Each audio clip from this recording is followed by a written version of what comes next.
মদিনার পার্শ্ববর্তী একটি এলাকায় একজন মহিলা মৃত্যুবরণ করলে প্রতিবেশী একজন মহিলা সেই মৃত মহিলাকে গোসল দিচ্ছিলেন। গোসল দিতে দিতে প্রতিবেশী মহিলার হাত যখন ওই মৃত মহিলার উরুতে পৌঁছালো, এমন সময় ওই প্রতিবেশী মহিলার আশেপাশে থাকা 4-5 জন মহিলাকে বলল, এই তোমরা কি জানো এই যে মহিলা মারা গেছে তার সাথে কিন্তু অমুক পুরুষ লোকের অবৈধ সম্পর্ক ছিল।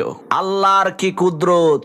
এই কথা বলার সাথে সাথে ওই প্রতিবেশী মহিলার হাত মৃত মহিলার উরুর সাথে অলৌকিকভাবে আটকে গেল।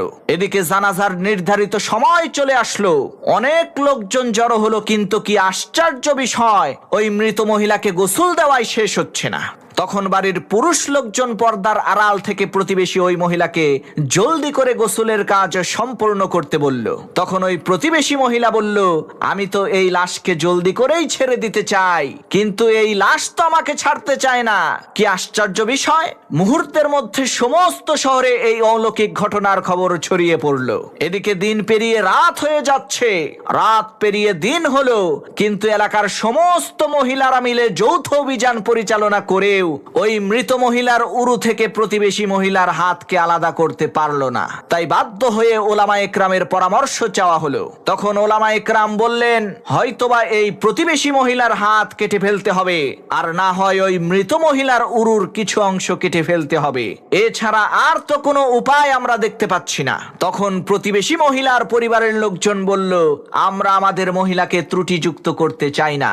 আবার এদিকে মৃত মহিলার পরিবারের লোকজনেরাও বলল, আমরাও আমাদের মহিলাকে ত্রুটিযুক্ত করে কবরে নামাতে চাই না।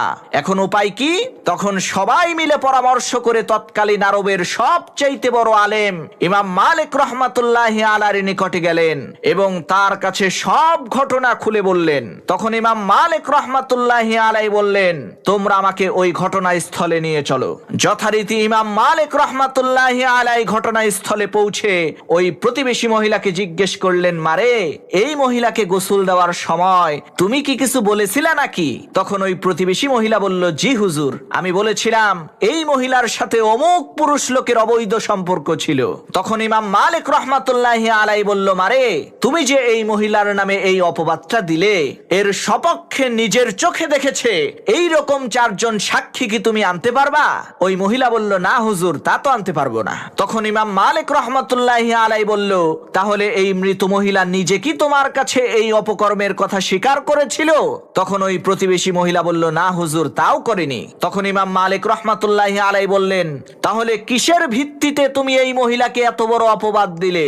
তখন ওই প্রতিবেশী মহিলা বলল, হুজুর, আমি এই মহিলাকে কলস নিয়ে অমুক